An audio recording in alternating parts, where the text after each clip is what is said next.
Hey friends, it's Mrs. Walker. Today we're going to do Module 4, Lesson 9. So our learning goal for today is I can model composing adding 2-digit and 3-digit numbers. So what does that mean?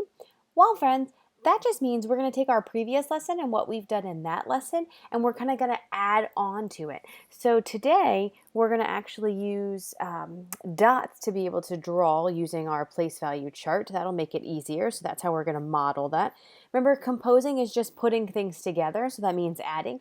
And then we're also going to relate how we are using our drawings and our models on our place value chart to how we're going to set up problems in the vertical form, which is the numbers on top of each other, up and down. Okay, so let's jump in and get started. So our first problem is 34 plus 18. So here's our place value chart where we have our tens and our ones. You're going to want to have this as well so you can follow along in the lesson. So I'm going to model 34. So before in lessons, we've actually kind of drawn like our place value disc. So we've drawn a circle with a 10, another circle with a 10, and another circle with a 10 to represent 30. And then we would draw 4 circles with ones in each one to represent 4. Now we're going to kind of start to simplify things a little bit. So instead of labeling actually in each circle today, we're going to actually just draw a dot because over here we have our 10. So anytime we draw a 10 in the tens column, that's going to represent a 10. Anytime we draw a dot in the ones column, that's going to represent 1.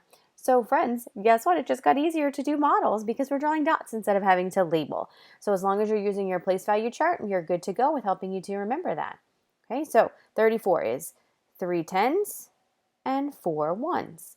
I have to model 18, so that's 1 10 and 8 ones.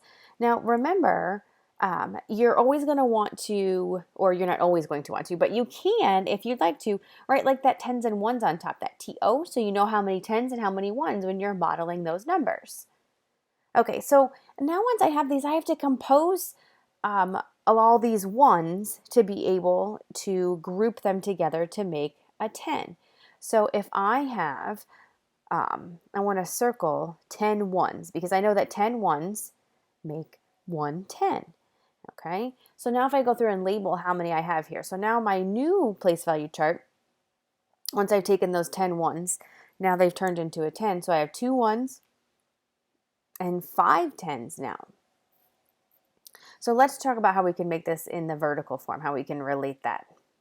Okay, so if I have 34 plus 18, that's the vertical form. Okay, so those are my numbers stacked on top of each other with up and down. Now, first you're going to start in the ones place and add those. Well, we already know that that turned into 12, right? Because we had 10 here, okay, and 11, 12. So we traded that in for an extra 10. So there's my other 10 and my 2 that I have left over. And then I add my tens place, which is 3 tens plus 1 10 plus 1 10, which gives me 5 tens. Okay, so 34 plus 18 equals 52. Good job, friends. All right, let's take a look at another one.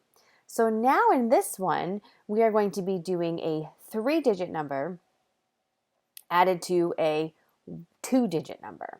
So we're kind of stepping it up a little bit. So our place value chart is going to look a little bit different because it has to have hundreds, tens, and ones now because I have a 3-digit number. So let's model this. Remember, we're using those dots, and as soon as we place it in the right column with either hundreds, tens, or ones, that dot then becomes either 110 or 1. So 134. You can write HTO on top if that helps you. So I have 100, 3 tens, and 4 ones. Now let's model 18. So I have 1 10 and 8 ones. Okay, so now, again, just like I did before, I want to be able to see, can I group any of those ones together to make a new 10? So I sure can right there.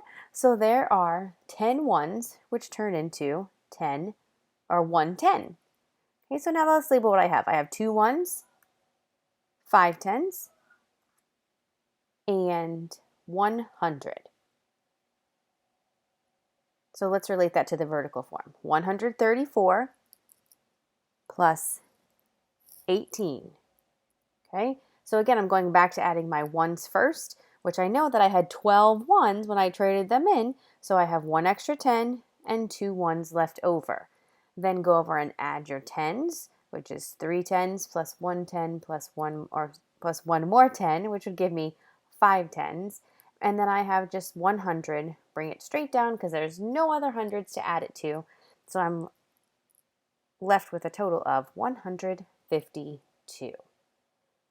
All right, let's take a look at another one. This one, I actually want you to pause the video and I want you to try and solve this problem on your own. So let's set it up first. Remember, you have your hundreds, tens, and ones. So go ahead and model this number with your dots, and then I want you to write it vertically to see what it would look like. Once you finish that, go ahead and click play to resume the video, and we'll go over it together. Okay, so let's go over it together. So to model 114, I have 100, 110, and 4 ones. And I have to model 37, which I know has 3 tens and 7 ones. Okay, I want to see, is there anything I can group together in those ones to make a 10? And remember that I'm looking for 10 ones to make a 10. Well, there they are. So those 10 ones turn into a new 10. So now I'm really left with 1 1, 5 tens, and 100. So let's see how we can relate that to our vertical form of our numbers.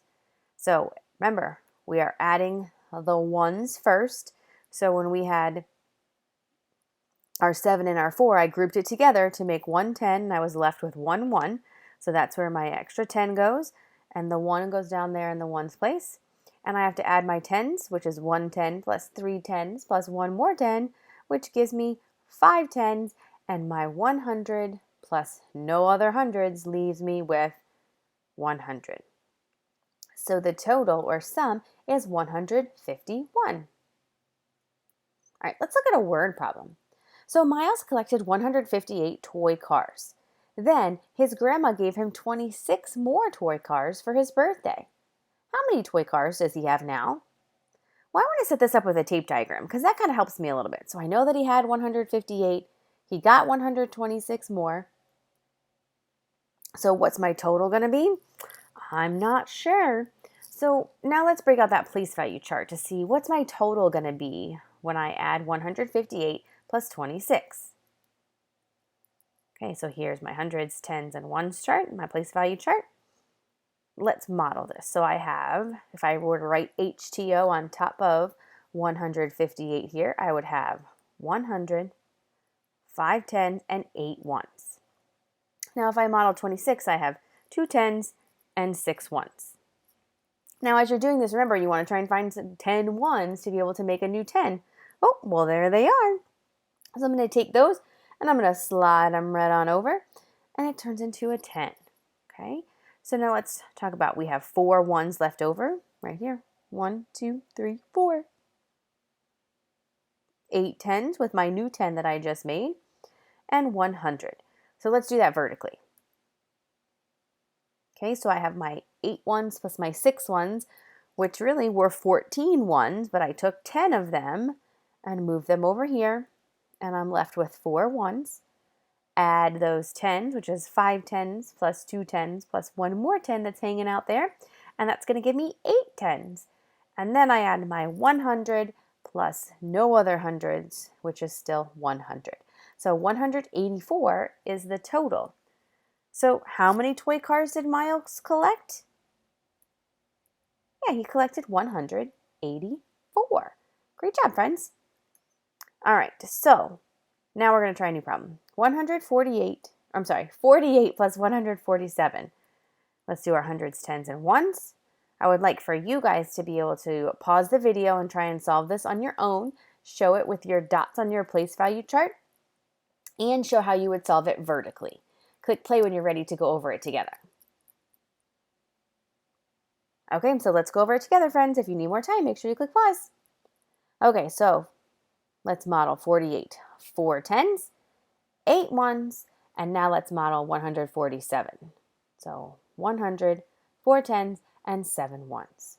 Remember, we're trying to group 10 ones to turn it into a 10. So now I'm left over with 5 ones plus that 1 extra 10 that's over there, because really that's like 15 ones, but I traded it in, and I'm left with 9 tens and 100. So let's talk or show how we would do that vertically. So 48 plus 147. Now, notice here, friends, how we kind of switched and we did the 2-digit plus the 3-digit. With addition, it doesn't matter, but just make sure that you're always lining up your numbers nice and neat. So the numbers in the ones place have to stack right on top of each other super neatly in the ones place. The numbers in the tens place have to stack right on top of each other, and the hundreds have to stack on top of each other as well.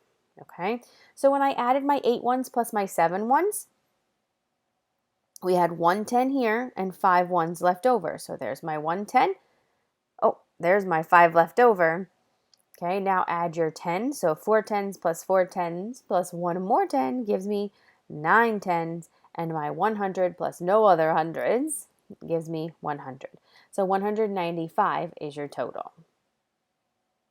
Okay, so great job modeling and composing 2-digit and 3-digit numbers. You guys did an awesome job. 2 thumbs up to you. So please head back on over to the module to see what you need to complete for your independent practice. If you have any questions, please let me know. And I hope you guys have a great rest of your day. Bye, friends.